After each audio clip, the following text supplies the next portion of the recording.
Watch this!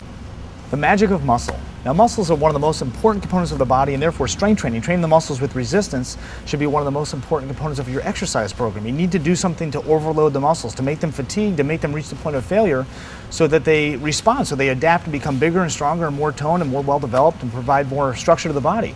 And you can't do that with little 1 and 2 pound dumbbells and elastic bands and classes where you're doing hundreds and thousands of repetitions. You need to do things like machines and dumbbells and barbells and body weight exercises, things that actually provide that overload that are difficult to do so that your body adapts and responds. Now, there's other types of training as well. There's cardiovascular training. You need to do that. That provides an increase in endurance and development to the blood vessels and the heart and the lungs. There's flexibility training, which will allow your muscles to be more pliable and to increase the range of motion of a joint. But strength training is going to probably give you the most dramatic impact on your body and your structure and your aesthetics, more so than cardiovascular and flexibility training. And the problem is when you age, you lose about a pound of muscle per year of your body weight. Your metabolism goes down. And cardiovascular training, if you did cardiovascular training without strength training, you actually lose more muscle than you would have if you didn't do any cardiovascular training. Your body doesn't want muscle if you're on a cross-trainer machine or if you're on a treadmill or walking. It wants to lose weight, whether it's fat weight or muscle weight. So your body weight goes down, and what you need to do is strength training to get that muscle back up. And muscle dictates metabolism. It doesn't matter what weight you are, it depends more so on how much fat and how much muscle you have in your body, what components of that. You could weigh the same that you weighed in high school. Say you're 20 years or 30 years post-high school graduation, you go back to your reunion, you're the same weight, but your body's a completely different composition. Take Derek, for example. Now, this is a before picture of Derek, thankfully, when he first came to me. He had never worked out before in his life, and he had a diet that consisted of basically cheese and oil and mayonnaise sandwiches and a whole lot of soda. But over a course of 20 weeks, he completely transformed his physique. His health, his attitude, his entire life changed. It's amazing what a little exercise and a little less food can do in just a few months. Now let's look at this transformation in reverse. Let's assume this is Derek just after graduation from high school or college. This is typically what happens. As we age, muscle mass decreases.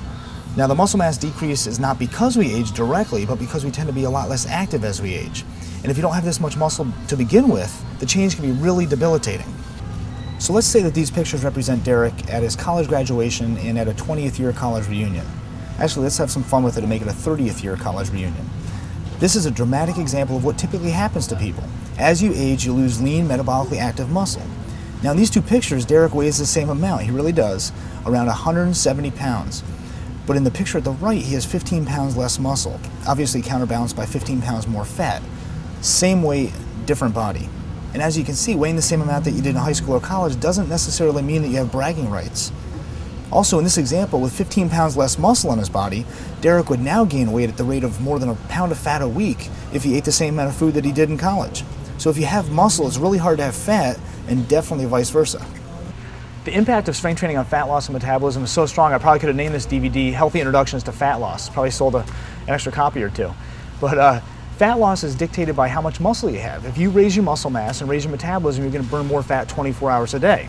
And let me assume you're sitting down watching this DVD on a couch, or at least sitting down watching this. You burn about 80% of your calories from fat while you're at rest, while you're sitting down. The only other activity that would burn a higher percentage of calories from fat is sleep.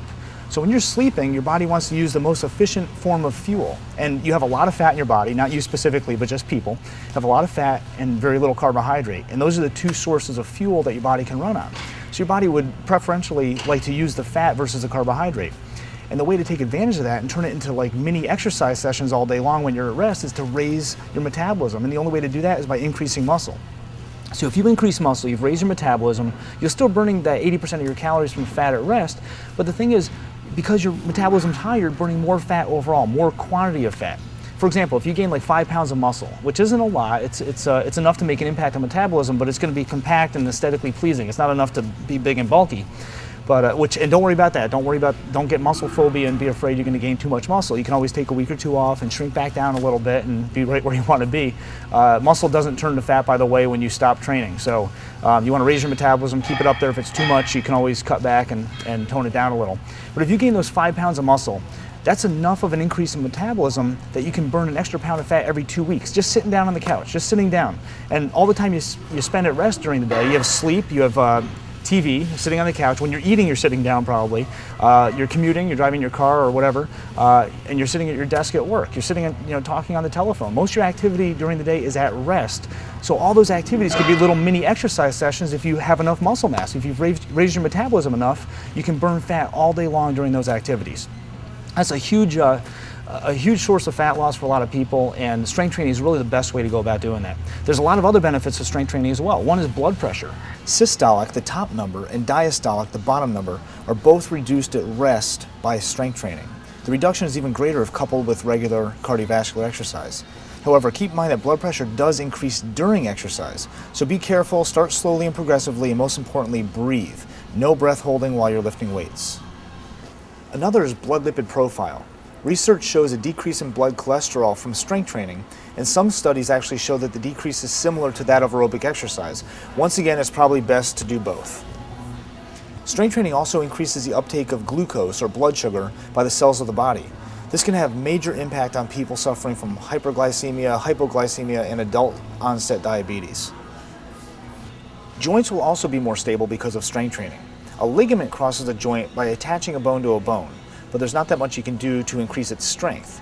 Tendons also cross over joints by attaching a muscle to a bone, so by strengthening the muscles, you also make tendons stronger, which supports and stabilizes the joint.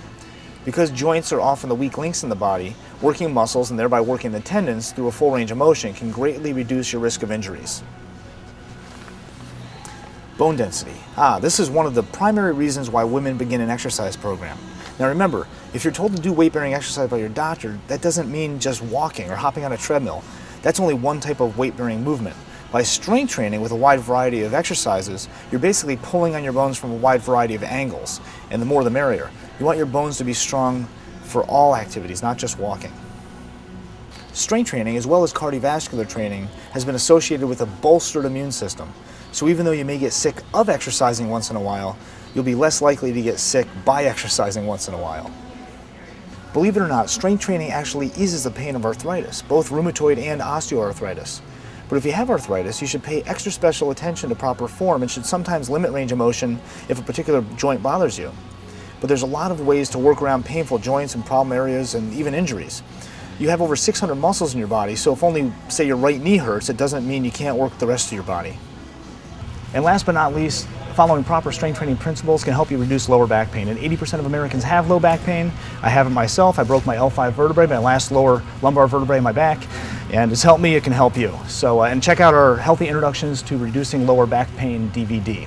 So strength training has so many benefits. You can increase your ability to function, increase your athletic prowess, reduce your risk of injury, increase self-confidence. There's so many different things that strength training helps you improve. You're gonna love it.